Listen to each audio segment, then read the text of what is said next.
Equilibrium of rigid bodies. अब हमको पढ़ना है topic equilibrium of rigid bodies.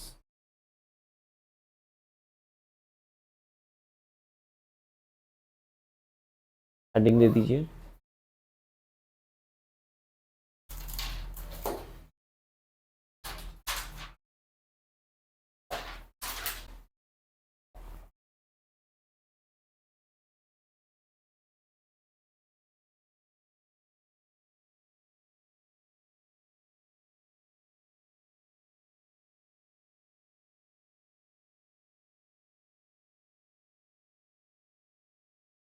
क्या हम लोग इक्विलिब्रियम के बारे में कुछ पढ़ चुके हैं? फोर्स इक्विलिब्रियम के बारे में कुछ पढ़ चुके हैं पिछले चैप्टर्स में? क्या पढ़ा था? फोर्स, नेट एक्सटर्नल फोर्स अगर जीरो है किसी पार्टिकल पे, किसी पार्टिकल पे है। यहाँ पे हम लोग इक्विलिब्रियम किस चीज़ का देखना चाह रहे हैं? रिजिड बॉडीज का, मतलब सिस्टम ऑफ पार्टिकल्स का। ठीक है। अगर एक पार्टिकल पे कोई फोर्स लग रहा है या सेट ऑफ फोर्सेस लग रहे हैं तो वो सारे फोर्सेस कॉन्करेंट रहेंगे। Concurrent meaning concurrent meaning concurrent meaning एक पॉइंट से लगने वाले फोर्सेस। अब क्योंकि सारे फोर्सेस एक ही पॉइंट पे लग रहे हैं तो उसी पॉइंट के अबाउट उसका टॉर्क जीरो आएगा। तो जब पार्टिकल पे कॉन्करेंट फोर्सेस लग रहे हैं तो वहां पे टॉर्क की बात होती ही नहीं है। उस पॉइंट के अबाउट उसी पॉइंट पे लगने वाले फोर्सेस का टॉर्क जीरो इसलिए आएगा क्योंकि आर की वैल्यू हमेशा जीरो आएगी। उसी पॉइंट को ओ ले रहे हो और उसी पॉइंट को पी ले रहे हो। आर क्या रहता है? पी और ओ का डिस्टेंस। ओ जिस पॉइंट के अबाउट कैलकुलेट कर रहे हो टॉर्क वगैरह, और पी जिस पॉइंट पे फोर्सेस लग रहे हैं। अब क्योंकि पार्टिकल आपका जो ऑब्जेक्ट है वो पॉइंट ऑब्जेक्ट है तो ओ और पी एक ही पॉइंट पे आ जाते हैं तो आर जीरो हो जाता है। हेंस टॉर्क की बात करते ही नहीं थे अपन पिछले चैप्टर्स में। तो वहां पे जो फोर्स इक्वल नेट फोर्स बैठता था उसी की बात करते थे। अब हम दो चीजों की बात करेंगे। मतलब equilibrium of rigid bodies is defined by two things. Force को डिफाइन किसने किया और टॉर्क को डिफाइन किसने किया? तो equilibrium of rigid bodies will be set when the rigid body has conserved linear momentum as well as conserved angular momentum। अगर conserved linear momentum बोलेंगे इसका मतलब summation of all forces acting is, और summation of angular momentum बोले conservation of angular momentum बोलेंगे मतलब summation of all torques acting is। मैं I क्यों लिख रहा हूं? हर पार्टिकल के लिए बोल रहा हूं, हर पार्टिकल के लिए बोल रहा हूं। इतनी बात ठीक है?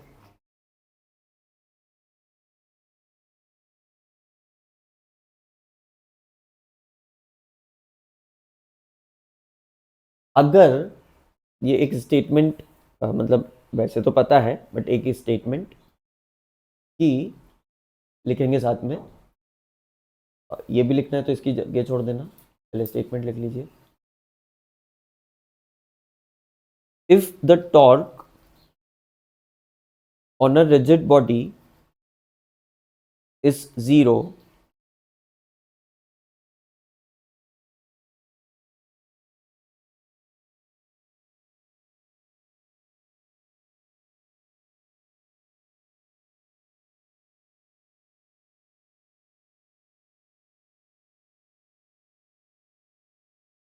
if the torque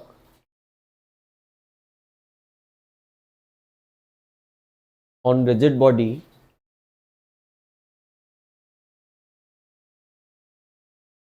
is zero, then the rate of change of angular momentum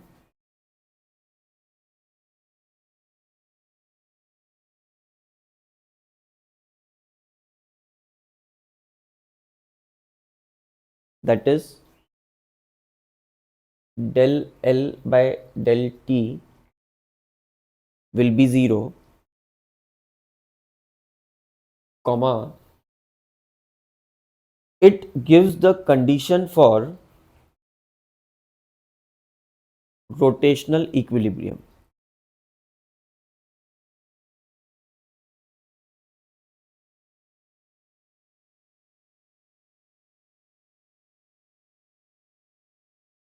Rotational equilibrium.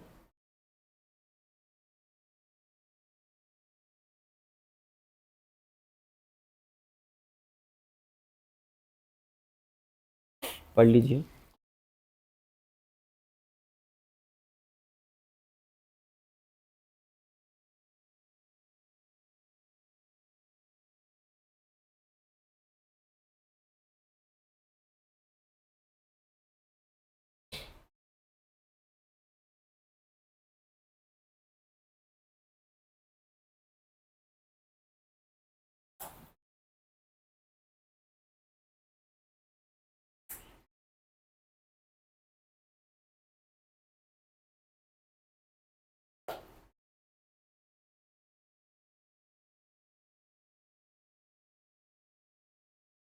ठीक है, बोलूँ आगे.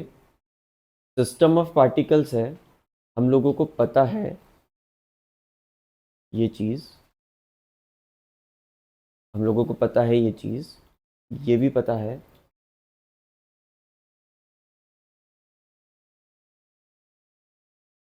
ये. सेकेंड चीज़ क्या लिखी मैंने, अगर मैं पार्टिकल वाइज लूँगा तो सारे पार्टिकल्स का आर क्रॉस एफ का समेशन भी नेट टॉर्क के बराबर आएगा. और अगर मैं सेंटर ऑफ मास या बॉडी को होल करके लूँगा तो भी. अब जो भी आपकी बॉडी रहेगी उसका टॉर्क आप किसी एक पॉइंट के अबाउट कैलकुलेट करोगे सारे पार्टिकल्स को लेते हुए. अगर एक केस में वो पॉइंट कुछ लेते हो और फिर पॉइंट बदल देते हो, एक केस में वो पॉइंट कुछ लेते हो और फिर पॉइंट बदल देते हो, तो क्या इक्विलिब्रियम की कंडीशन डिस्टर्ब हो जाएगी?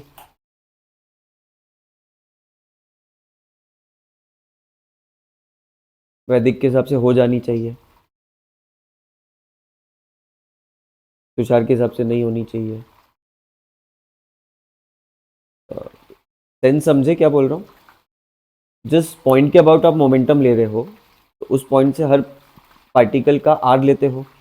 अगर वो बॉडी इक्विलिब्रियम में है और आपका ओरिजिन पॉइंट या पॉइंट ऑफ रेफरेंस आप बदल देते हो तो सबके आर की डिस्टेंस रिलेटिवली चेंज हो जाएगी. तो क्या net torque in equilibrium condition, मतलब इक्विलिब्रियम कंडीशन डिस्टर्ब हो जाएगी क्या?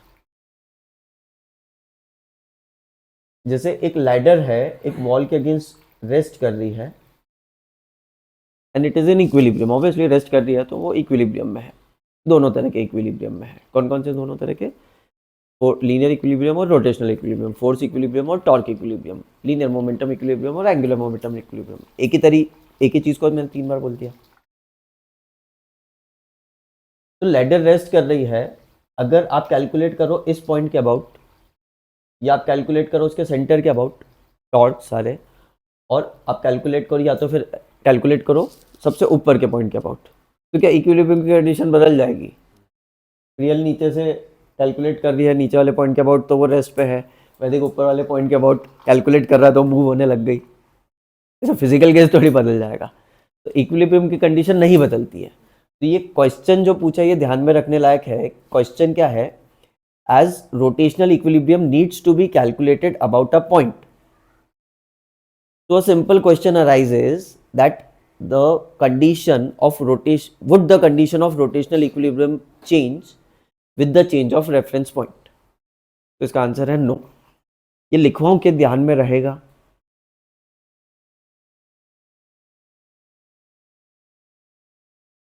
ध्यान में रहेगा तो ये लिखवा नहीं रहा हूं फिर. ठीक है, अब सिंपल सा बात जो आप थर्ड चैप्टर से करते आ रहे हो,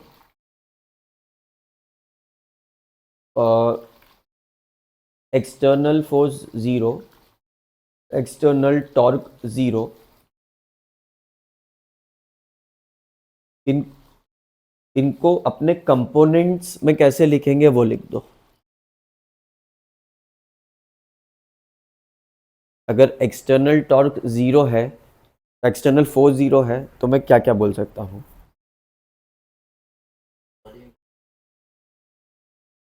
मतलब इसको अपने कंपोनेंट्स में लिख दो। कंपोनेंट समझते हो?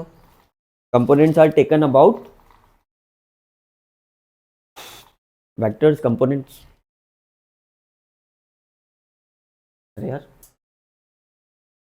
अपन किसी ऑब्जेक्ट को इक्विलिब्रियम में लेके एफबीडी बनाते थे, तो उसके सारे फोर्सेस अबाउट एक्स एक्सिस और अबाउट वाई एक्सिस 0 मानते थे अगर वो ऑब्जेक्ट इक्विलिब्रियम में है। तो टॉर्क में क्या कंडीशन बनेगी? अगर एफ एक्सटर्नल 0 है, मतलब F X is summation of F Y is summation of F Z is 0। Torque external की क्या कंडीशन बनेगी? Summation of torque axis, torque X होगा क्या? Summation R cross F X सारे पार्टिकल्स का। दूसरा summation of torque Y is, तीसरा summation of torque Z is.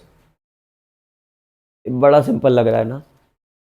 ये जो क्वेश्चन आ रहा है इसका देखता हूँ कितने लोग आंसर करते हैं सही। टॉर्क एक्स किस प्लेन में के कारण हो रहा है? एक्स एक्सिस में जो टॉर्क जनरेट हो रहा है वो किस प्लेन में चेंजेस हो रहे हैं उसके कारण हो रहा है? वो किस प्लेन में चेंजेस हो रहे हैं उसके कारण हो रहा है।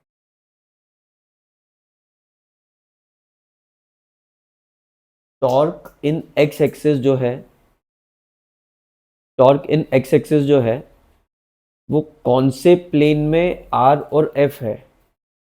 आर और एफ कौन से प्लेन में खलबली मचा रहे हैं जिसके कारण टॉर्क इन एक्स आ रहा है?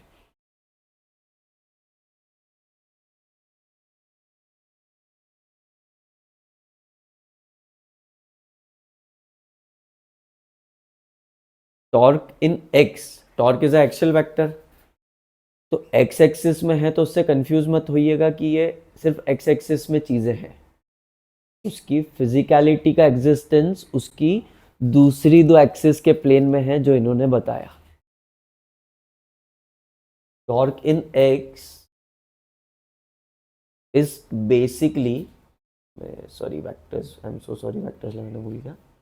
Torque in x is basically something is happening in zy or yz plane. Torque in y is because something is happening in xz plane. Torque z is because something is happening in xy plane. बिल्कुल सही। अब ये तो हम लोगों ने 3D में पूरा बात की। ज़्यादातर क्वेश्चन 3D पे आते हैं कि 2D पे आते हैं? मोशन इन अ प्लेन में ज़्यादातर क्वेश्चंस आते हैं। ज़्यादातर question motion in a plane पे लिमिटेड रहते हैं, राइट? तो अगर इन्हीं इक्वेशन, ये 6 इक्वेशंस हैं, इन 6 इक्वेशंस में से 2D में कितनी इक्वेशन काम की रहेगी? सोच के बोलिएगा। पहला आंसर जो सोचेंगे शायद वो गलत होगा। अगर मैं सिर्फ एक्स वाई प्लेन में डील कर रहा हूं तो मुझे कितने फोर्सेस काम के रहेंगे और कितने टॉर्क्स काम के रहेंगे?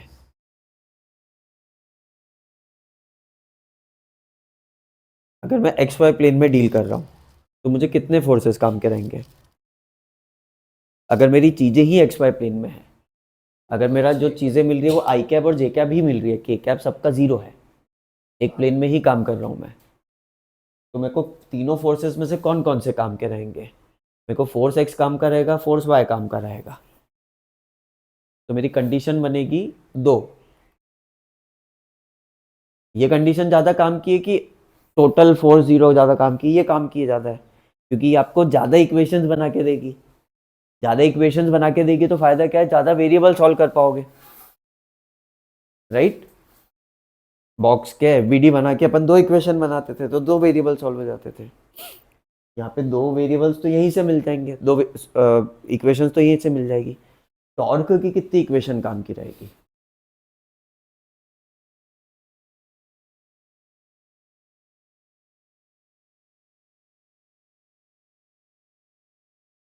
क्योंकि मेरा एक ही प्लेन बचा, एक्स वाई प्लेन, तो एक्स वाई प्लेन से जो रिलेटेड टॉर्क है सिर्फ वो जनरेट होगा, उसके अलावा कुछ टॉर्क जनरेट होगा ही नहीं।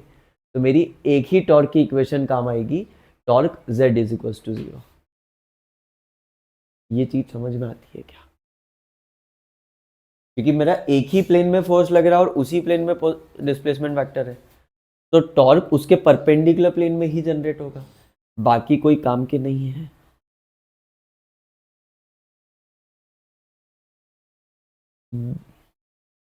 दो एक्सिस, इमेजिनेशन के लिए चीज बता रहा हूँ बस एक्स्ट्रा, दो एक्सिस से एक प्लेन बनता है, दो एक्सिस से एक प्लेन बनता है, राइट? एक्स एक्सिस और वाई एक्सिस, दो एक्सिस से एक प्लेन बनता है। जब आपकी तीसरी एक्सिस खुलती है तो तीसरी एक्सिस मतलब जेड एक्सिस, तो जेड एक्स के साथ एक प्लेन बनाता है और जेड वाई के साथ एक प्लेन बनाता है। तो जब दो एक्सिस रहती है तब एक ही प्लेन बनता है, जब तीसरी एक्सिस आती है जब दो प्लेन्स और आ जाते हैं, इसलिए तीन प्लेन हो जाते हैं। हर एक्सिस पे एक प्लेन नहीं है, दो एक्सिस के कॉम्बिनेशन का, दो एक्सिस के परम्यूटेशन कॉम्बिनेशन पढ़ा है ना, दो एक्सिस के कॉम्बिनेशन का एक प्लेन है।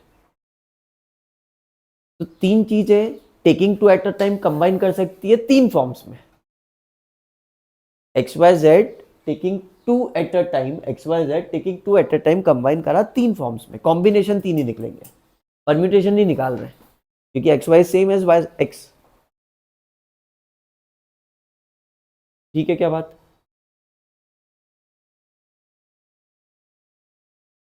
ये लिख लो, 2D की जरूर लिख लेना।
टू डी वाली ज़्यादा इंपॉर्टेंट है, तो वो दिमाग में रखेंगे फिट।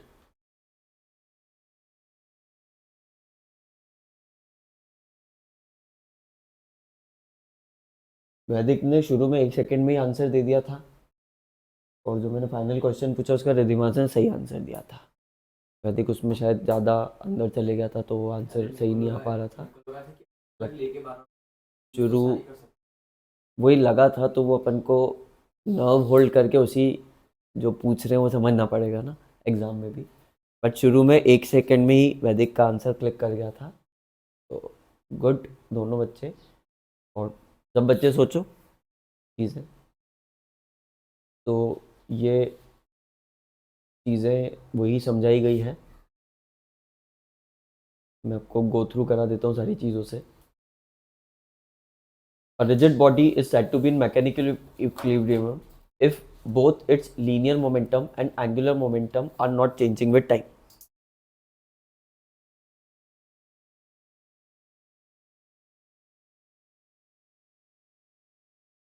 तो ये अपन ने एक्सप्रेशन फॉर्म में लिखा है। आगे 7.30 A 7.30 B पुरानी बुक के हिसाब से, मतलब summation of all the forces all the particles would be 0, summation of all the torques would be 0, और उसको अपन ने कंपोनेंट फॉर्म में भी लिखा है। कंपोनेंट अब रिलेट करेगा, कंपोनेंट का मतलब एक्सेस के अबाउट जो कंपोनेंट निकल रहा है, आर्ट निकल रहा है उसका। ये पैराग्राफ लाउडली पढ़ेंगे. If the total on the rigid body is zero. Total angular momentum not change with time. Equation 6.4 gives the condition rotational equilibrium. तो equation net torque is equals to 0 gives the rotational equilibrium. एक चीज देती है translational equilibrium. जो force net है वो देता है ट्रांसलेशनल इक्विलिब्रियम. टॉर्क नेट देता है रोटेशनल इक्विलिब्रियम. दोनों मिलके देते हैं मैकेनिकल इक्विलिब्रियम. दोनों मिलके देंगे मैकेनिकल इक्विलिब्रियम. वापस बोलूं, ट्रांसलेशनल वर्ड नया है क्या किसी के लिए? बहुत बार डिस्कस कर चुके हैं इस चैप्टर में. रेक्टिलिनियर जो मोशन था वो तो ध्यान है, लीनियर मोशन ध्यान है, वो एक पार्टिकल के लिए डिफाइन किया था. जैसे एक पार्टिकल लीनियर मोशन कर रहा है. अब अगर कोई extended body, finite size body linear motion कर रही है with all it's particle going in the same direction with the same velocity, तो उसको अपन ट्रांसलेशनल बोलेंगे. मतलब रेक्टिलिनियर मोशन को ही एक्सटेंड किया ट्रांसलेशन पे. ठीक है क्या?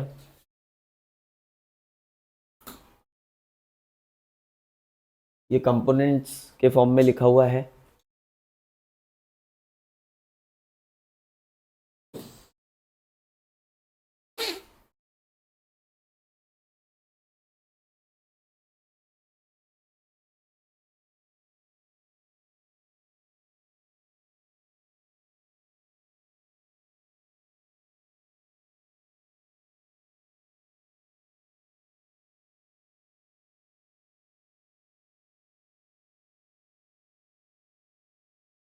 चलिए, ये थोड़ा सा डेप्थ की चीज है, इसको पढ़ लेते हैं एक बार, अगेन ले लेंगे फिर.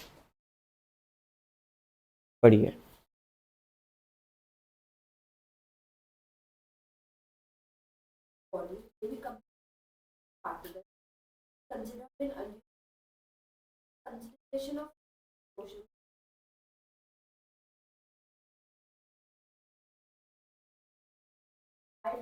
बस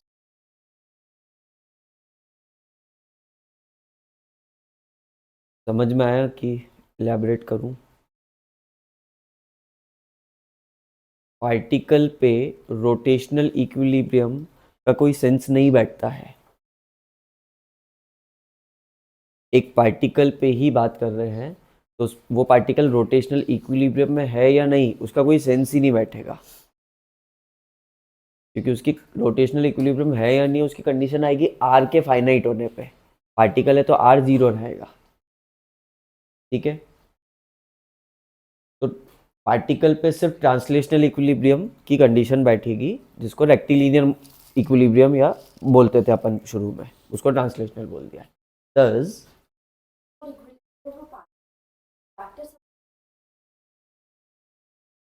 all these forces act on a single particle.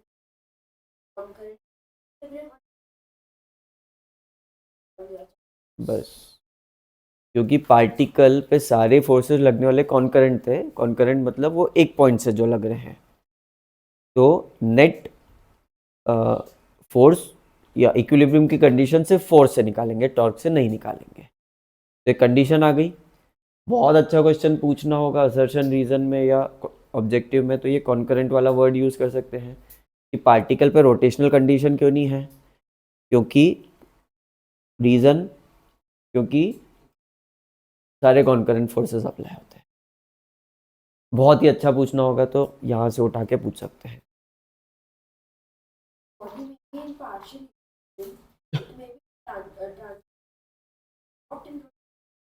और वाइस वर्सा हो सकता है बॉडी दोनों में से एक इक्विलिब्रियम में हो, ट्रांसलेशनल में हो या रोटेशनल में हो, या हो सकता है बॉडी दोनों में हो या दोनों में नहीं हो.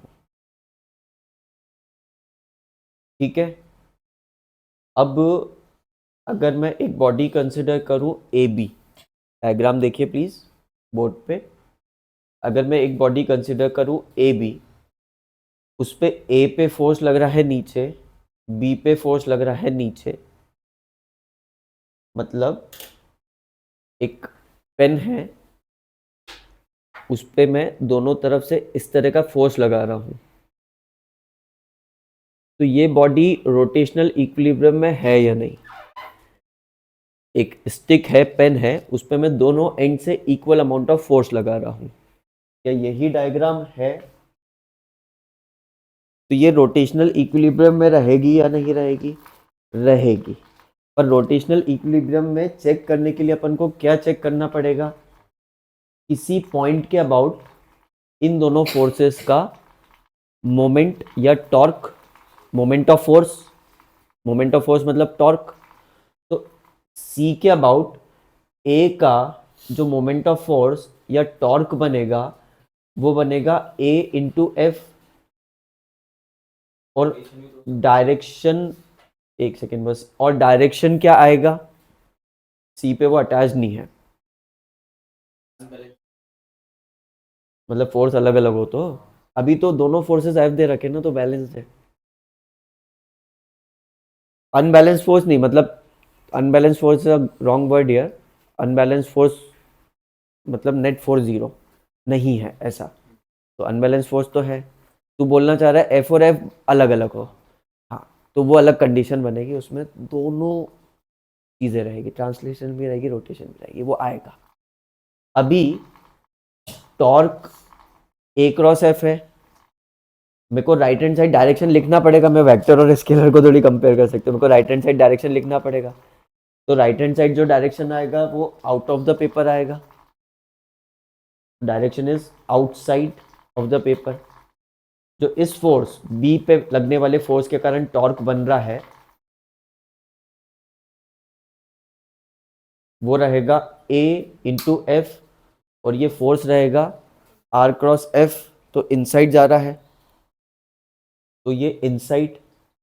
तो जो नेट टॉर्क मैंने कैलकुलेट किया अबाउट सी, पहला क्या कैलकुलेट किया? Torque due to A about C, दूसरा क्या कैलकुलेट किया? Torque due to B about C. तो मैंने जो नेट टॉर्क कैलकुलेट किया about a point about C, ये जीरो दिख रहा है आपको, तो इसमें नेट टॉर्क तो जीरो है बट नेट फोर्स जीरो नहीं है, तो ये जो कंडीशन है ये पार्शियल इक्विलिब्रियम की है, ट्रांसलेशनल इक्विलिब्रियम नहीं है, रोटेशनल इक्विलिब्रियम है। अब इसी ऑब्जेक्ट को के एक फोर्स को अगर मैं पलट देता हूं, इसी ऑब्जेक्ट के एक फोर्स को अगर मैं पलट देता हूं एज शोन इन डायग्राम, तो क्या यहां पे ट्रांसलेशनल इक्विलिब्रियम बन गया? क्योंकि एक ही ऑब्जेक्ट पे दो फोर्सेस लग रहे हैं अपोजिट डायरेक्शन में, तो नेट फोर्स जीरो हो जाएगा यहां पे, पर sir they are separated by distance, तो they are separated by distance का अपन इफेक्ट कहां पे कंसिडर करेंगे? टॉर्क कैलकुलेशन में, ठीक है। तो यहां पे इस कंडीशन में एक स्टिक लीजिए, उसमें एक एंड से ऊपर फोर्स लगाइए, एक एंड से नीचे फोर्स लगाइए, तो आपको दिखेगा कि उसका सेंटर ऑफ मास तो उसी जगह पे है, उसका सेंटर ऑफ मास तो उसी जगह पे है, मतलब नेट फोर्स जीरो, इसलिए सेंटर ऑफ मास उसी जगह पे है, but this body is not in rotational equilibrium, ये रोटेट करने लग गई। अब मैं अपने हाथ से घुमा रहा हूँ बट ये एक्चुअल में एग्जैक्ट फोर्सेस लगते रहेंगे तो ये रोटेशनल एक्सेलरेशन रहेगा, क्योंकि force causes angular acceleration, torque causes angular acceleration. तो ये जो ऑब्जेक्ट है इसमें नेट फोर्स तो जीरो होगा, summation of all the forces, force one force two zero हो जाएगा, बट नेट टॉर्क कैलकुलेट करते हैं, जैसे torque of A about C रहेगा ए क्रॉस एफ, और डायरेक्शन ए का डायरेक्शन ऐसे निकलेगा, ये समझ गए हो ना, बार बार तो नहीं बनो, ए क्रॉस एफ, तो इसका डायरेक्शन निकलेगा आउटसाइड के इनसाइड, आउटसाइड। अब मैं निकालता हूं torque of B about C, बोलो यार, about C is equals to A F, और इसका डायरेक्शन भी पोजीशन वेक्टर ऐसा आएगा, और एफ ऊपर जा रहा है तो पाम मेरा ऊपर फेसिंग होना चाहिए, हाथ घुमा के भी देख लो, पाम रूल और थंब रूल सेम ही होते हैं, थंब रूल नहीं अप्लाई करना रहा तो पाम रूल अप्लाई कर लो, तो ये भी आउटसाइड ही आ रहा है। तो जो नेट टॉर्क निकल के आया, नेट टॉर्क निकल के आया वो क्या 2 इंटू ए इंटू एफ, वो हो गया 2 इंटू ए इंटू एफ, और वो आउटसाइड निकल के आ गया, क्योंकि आउटसाइड निकल के आ गया इसलिए दोनों को ऐड किया अपन ने। इतना समझ में आया? इसमें से कुछ लिखना है तो लिखो, फिर इसका एक शॉर्ट चीज बताता हूँ।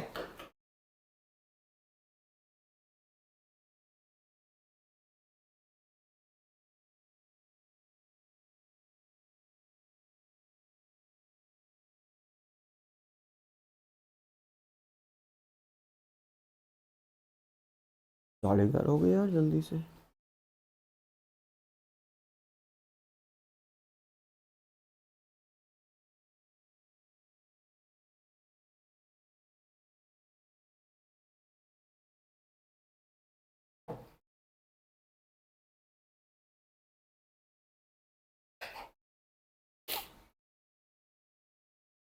बोलूं?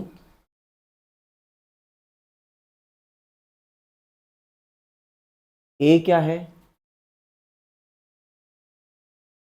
Distance of point of application of force from centre of rotation. 2a क्या है? जो ऑब्जेक्ट है वो आपको ध्यान है ना, ऑब्जेक्ट किसी भी पॉइंट पे फिक्स नहीं है, क्योंकि फोर्सेस ऐसे लग रहे हैं तो अपने आप एक सेंटर बन गया है। ऑब्जेक्ट फिक्स नहीं है, जैसे लट्टू घुमाते हैं तो फिक्स नहीं रहता है, बट उसके काइनेटिक्स या डायनामिक्स ऐसे बन जाते हैं कि वो लगभग ऐसा लगता है कि वो एक पॉइंट पे बिल्कुल पकड़ के घुमा रहे हो उसको, उस एक्सिस को पकड़ के घुमा रहे हो उसको, ऐसा लगता है। हाँ, जायरोस्कोप थोड़ा आगे चले जाएगा, क्योंकि 2-3 एक्सिस आ जाती है, अभी एक एक एक्सिस के अबाउट रोटेशन समझ लें, बट हाँ बिल्कुल। तो 2a क्या है? ऑब्जेक्ट फ्री है, ऑब्जेक्ट की लेंथ या दोनों जो फोर्सेस लग रहे हैं उनके बीच का डिस्टेंस, क्योंकि दोनों जो फोर्सेस लग रहे हैं वो मैं थोड़ा अंदर से भी लगा सकता हूँ, जरूरी थोड़ी एंड से लगाऊं, थोड़ा अंदर से भी लगा सकता हूँ। तो 2a क्या है? डिस्टेंस बिटवीन टू फोर्सेस, और वो फोर्सेस अपोजिट रहने चाहिए। तो मैं ये जो टॉर्क जनरेट हुआ उसको ऐसे लिख सकता हूं ना कि distance between forces into F, और ये मैंने 2a जो कैलकुलेट डबल कैलकुलेट होके 2a बना था उसको एक ही एक्सप्रेशन में ले लिया। तो इस चीज को मैं बोल देता हूं कपल, जो कि टॉर्क ही होता है, आप कल पूछ रहे थे। बट कपल कैसे कैलकुलेट, मतलब कपल एक शॉर्ट फॉर्म आ गया इस स्पेशल केस का, क्योंकि 2a अलग अलग कैलकुलेट करने की जगह, दोनों टॉर्क अलग अलग कैलकुलेट करने की जगह आपने बोला कि अगर कंडीशन बनती है इक्वल फोर्सेस की, अगर कंडीशन बनती है कुछ इक्वल फोर्सेस की, तो दोनों फोर्सेस के बीच के डिस्टेंस इनटू फोर्स कर दो तो कपल निकल के आ जाएगा। और राइट हैंड थंब रूल से हाँ, ऐसा फिक्स पॉइंट लेने की जरूरत नहीं पड़ती है, और राइट हैंड थंब रूल से अपन इसका डायरेक्शन बता सकते हैं, राइट हैंड थंब रूल से इसका डायरेक्शन बता सकते हैं। तो ये कपल के लिए ये चीज ध्यान में रखनी बहुत जरूरी है। मिस्टेक्स होती है क्योंकि टॉर्क को अपन को सेंट्रल पॉइंट से कुछ डिस्टेंस पे लेना है, मतलब पॉइंट ऑफ रोटेशन से किस डिस्टेंस पे लेना है, और कपल में दोनों फोर्सेस के बीच का डिस्टेंस लेते हैं। तो ये कपल के लिए 2a का पार्ट लिख लीजिए।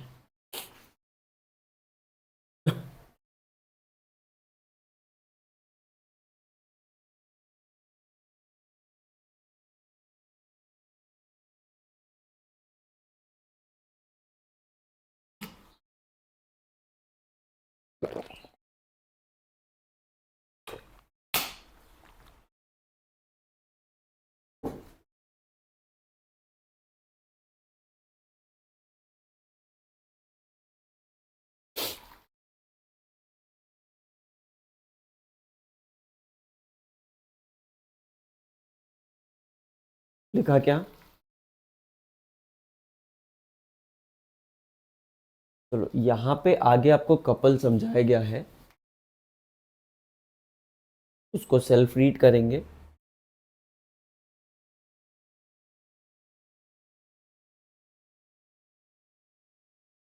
कपल अपन इस तरह की चीज़ों में लगाते हैं, दिन भर ही करते रहते हैं इस तरह के पेयर ऑफ फोर्सेस, तो बहुत केसेस में अपन यूज़ करते हैं।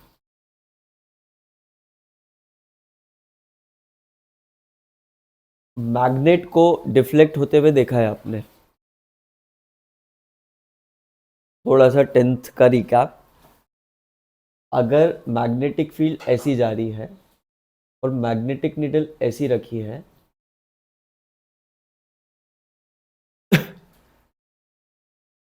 तो अरे ये अरे ऐसे ही था ना वो अंदर की तरफ। वो था, वो अलग चीज़ थी, वो था करंट कैरिंग कंडक्टर पे फोर्स। करंट कैरिंग कंडक्टर पे फोर्स किस डायरेक्शन में लगेगा अगर वो मैग्नेटिक फील्ड में रखा है। यहाँ पे मैं सिर्फ मैग्नेटिक फील्ड में एक मैग्नेट को रख रहा हूँ, एक सीसीसी को नहीं रख रहा हूँ, करंट कैरिंग कंडक्टर को नहीं रख रहा हूँ। अब ये एक मैग्नेट है सिर्फ, ये एक मैग्नेट है सिर्फ, ये मैग्नेटिक फील्ड ऐसी जा रही है, तो नॉर्थ पे इस डायरेक्शन में फोर्स लगेगा और साउथ पे इस डायरेक्शन में फोर्स लगेगा। तो ये कंपास की निडल का घूमना एक कपल का ही एग्जाम्पल है। हाँ, वहाँ पे एंगल 90 डिग्री नहीं बन रहा, और जैसे जैसे घूमती जाएगी, फिगर देखिए, जैसे जैसे घूमती जाएगी एंगल चेंज होते जाएगा, तो वो निकालने करने के लिए इंटीग्रेशन करना पड़ेगा, वो अलग बात है। बट ये एक कपल का ही एग्जाम्पल है। Two equal and opposite forces acting at a distance on an object. तो उसको कैलकुलेट करने के लिए सेंटर निकालो, फिर टॉर्क कैलकुलेट करो, या डायरेक्ट कपल से कर दो।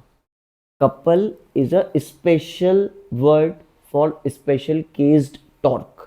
टॉर्क ही मीनिंग है कपल का, दोनों इक्विवेलेंट क्वांटिटीज है, पर स्पेशल केस में हम लोग क्या बोल देते हैं, कपल।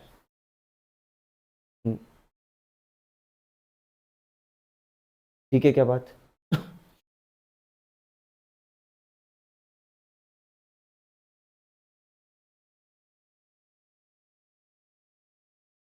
एग्जाम्पल 7.7 पढ़िए।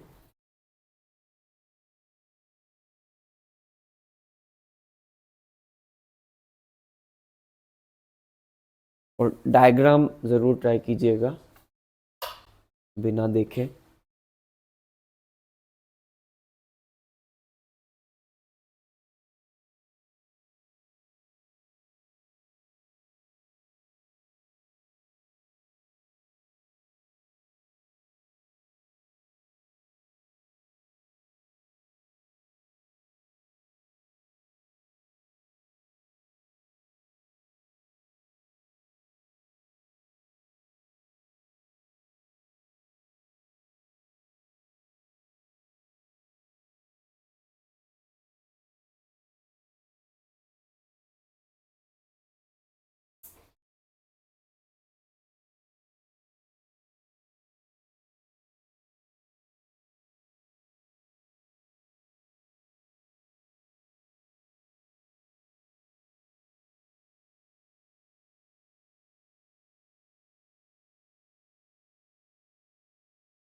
हम्म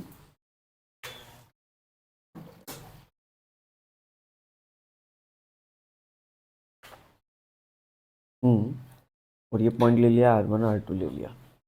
अब अपन को शो क्या करना है, उसके लिए एक इक्वेशन जनरेट कर सकता है। कैसे? अपन को शो क्या करना है, प्रूफ क्या करना है, कपल डज नॉट डिफरेंट।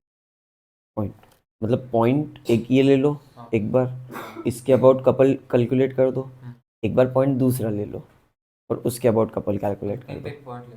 हाँ, और अपन को फिर दोनों को बताना रहेगा कि दोनों के कपल सेम रहेंगे।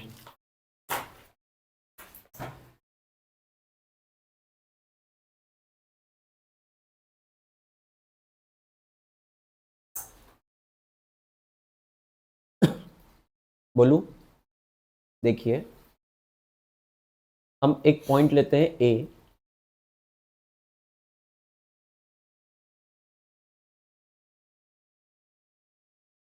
और एक पॉइंट लेते हैं बी,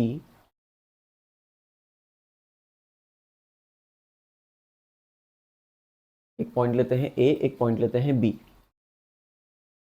ए पे एक फोर्स लग रहा है, बी पे एक फोर्स लग रहा है, और दोनों इक्वल एंड अपोजिट फोर्स लग रहे हैं, तो कपल जनरेट हो जाएगा।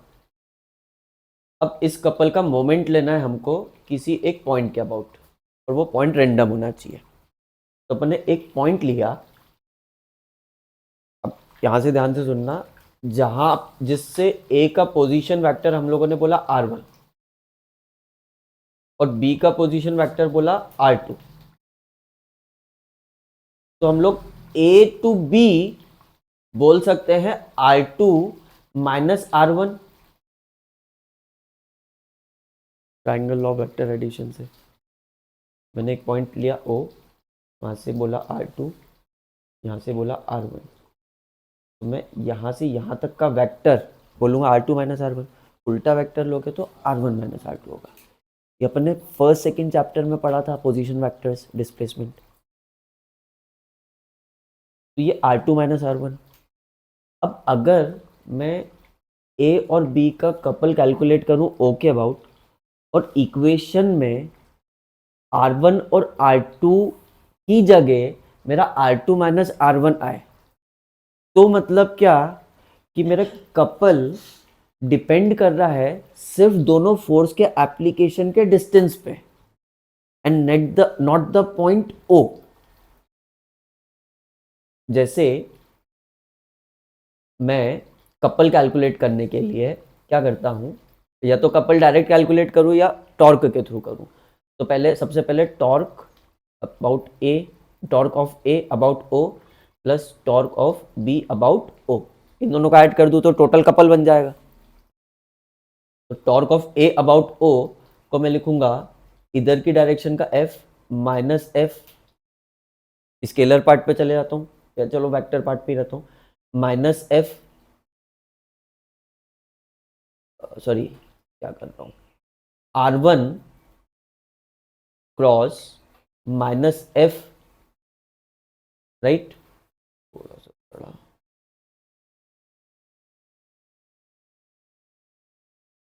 माइनस एफ प्लस बी के अबाउट जो कैलकुलेट करूंगा उसका रहेगा R2 क्रॉस एफ। इसका मैंने डायरेक्शन साइन, डायरेक्शन कैसे टेक केयर किया है, माइनस लगा के, कि ये और इसका डायरेक्शन अपोजिट है, एफ और माइनस एफ का डायरेक्शन अपोजिट है, तो माइनस लगा दिया। ये टोटल कपल रहेगा। अब इसको कैलकुलेट करने के लिए अगर मैं इधर से एफ कॉमन ले लेता हूं, इधर से एफ कॉमन ले लेता हूं, क्योंकि क्रॉस प्रोडक्ट कम्यूटेटिव नहीं होता ना, इसलिए मैंने एफ, क्योंकि बाद में था इसलिए बाद में लिखा, कॉमन जनरली आगे लेते हैं, क्योंकि कम्यूटेटिव नहीं होता और दोनों में एफ बाद में मल्टीप्लाई हो रहा था तो बाद में लिख रहा हूं मैं। और अंदर क्या बच जाएगा, माइनस R1 प्लस R2, तो ये हो गया R2 vector minus R1 vector cross F, ये कपल हो गया। अब ये एक्सप्रेशन क्या बोल रही है ये समझना पड़ेगा। ये एक्सप्रेशन ये बोल रही है कि जो कपल है वो फोर्स पे तो डिपेंड कर रहा है, और डिपेंड कर रहा है R2 माइनस R1 पे। R2 माइनस R1 क्या है? Position vector R1 minus R2, R2 minus R1 क्या है? R2 माइनस R1 क्या है? R2 इंडिविजुअल पोजीशन वेक्टर है, R1 इंडिविजुअल पोजीशन वेक्टर है, पर R2 minus R1 as a whole क्या है? Distance between A and B, जो आप बोल रहे थे, distance between the point of application of both the forces, distance between A and B। अगर मैं ये पॉइंट O चेंज भी करता हूं तो क्या ये R2 माइनस R1 की वैल्यू बदलती है? हाँ, R2 की इंडिविजुअल बदलती है, R1 की इंडिविजुअल बदलती है, पर दोनों के सब्सट्रैक्शन की वैल्यू बदलती है क्या अगर मैं पॉइंट O भी चेंज करता हूं? तो R2 minus R1 will be fixed if I change the point also. ये समझ में आ रहा है? हेंस ये इक्वेशन बोलती है कि पॉइंट किसी से भी लो, कपल सेम ही आएगा, इसके लिए मैच पढ़नी आनी चाहिए। देखो समझ में आया क्या? नहीं तो वापस समझाता हूं।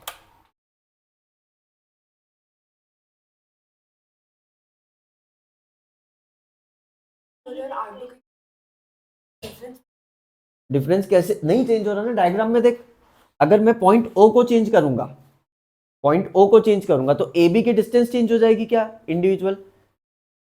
अवनीता क्या बोल रहे हो?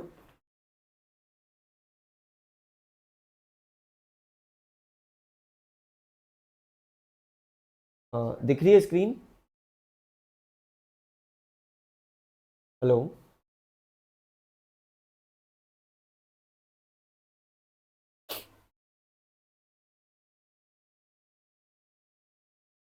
इतना समझ में आया क्या?